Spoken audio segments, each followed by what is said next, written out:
Welcome to Rebuild Prime Time, the fastest 5 minutes at Rebuild. We got a fun show for this week. We had fun week 9, getting you caught up on the action. So let's look at your scores. Easy work, a big win over Team Royer. Are We Counting Pancakes? Takes care of champs are here. The live squad gets a much needed win over Team Jamad. Philadelphians, this is a big one here.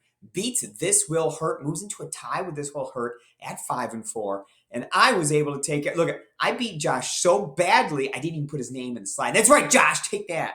I'm kidding, of course. Had too much to do today, apparently.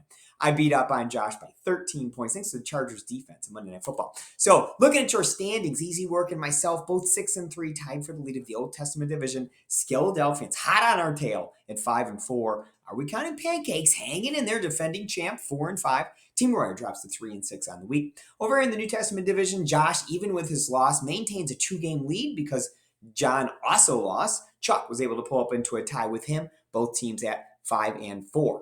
Team Jamad and Champs are here 2-7, looking unlikely a playoff appearance this year for those two teams. ESPN Power Rankings, pretty much no change here, which makes sense. These are almost exactly the order of the records. Bull City Ballers 1, Easy Work 2, Too Legit to 3. Philadelphians jumps both PC and John, who each fall one spot down to 5 and 6 respectively. And then the last 4 teams have the 4 worst records, and they have not changed positions either. So I want to get into a game I was watching this weekend. The Philadelphia Eagles of Josh and James were taking on Pastor Chuck's Dallas Cowboys. I tuned in expecting to see a battle of two of the best teams in the NFL. And it looked like Philly was going to win this thing. It looked like they were going to lock the game. They had a third down, about a minute to play. Dallas is out of timeouts. And apparently they decided to run a play where DeAndre Swift runs directly into the back of A.J. Brown and fumbles the football. I might have gone a different route, maybe try to pick up a first down or something. This was a bold strategy. I don't know about it. Don't know if it's going to catch on, but that's what they did. So they punt the ball to Dallas. So Dallas gets the ball with about 47 seconds remaining. You need to go 86 yards, no timeouts. Should be a done deal, right? Well, let's see what happens on the first play, shall we? Oh, wait. Maybe your DB might not want to run receivers over at the 50-yard line. Oopsie. So Dallas has now advanced the ball in about 8 seconds, advanced the ball 30-plus yards. Hey, we're still okay. They still got to go 50 yards. This is not a big deal, right? That is unless you take 7 steps after the quarterback throws the ball and run him over. Someone tell Hassan Reddick it's 2023. Look at where he is standing. Dak Prescott doesn't even have the ball anymore. This might have been the easiest roughing the passer call I have seen in years. What are we doing here, boys? So now Dallas has advanced the ball down to close to the 25-yard line. Look, still not a big deal. Down to about 30 seconds. They still got to go 25 yards to get all the way in the end zone. It's not a big deal, right? Let's see what the defense coordinator draws up for this situation. Oh, we probably should have covered Dallas's best player. Yes, that's CeeDee Lamb, one of the best receivers in the league, wide open. What are we doing here? Now we're down to the 11-yard line and only 27 seconds to go. No timeouts, but that's 4 shots into the end zone from the 11-yard line. Cowboys might just get this thing done. Eagles are giving them the game. Probably not the best time to take a sack. Eesh. Didn't throw the ball away. You could see the pressure coming.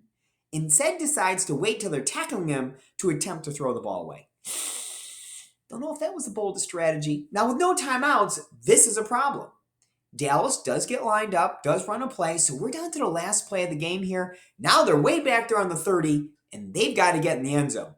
Let's see what the brilliant mind of Mark McCarthy draws up for this play. A 28-yard pass to the 4-yard line.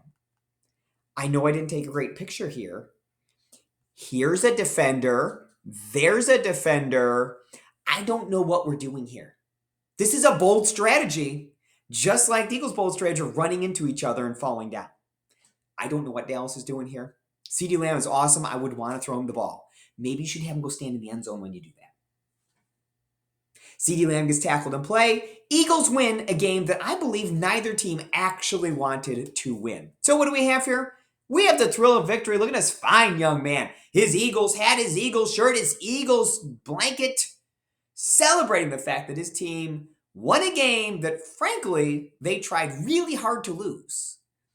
Guess what, friends? On the opposite side, we have the agony of defeat. This is the look of a man who was watching his team be given a game, give it wrapped up in gift wrap, given to them, and then saying, I'm good, go ahead and take the win.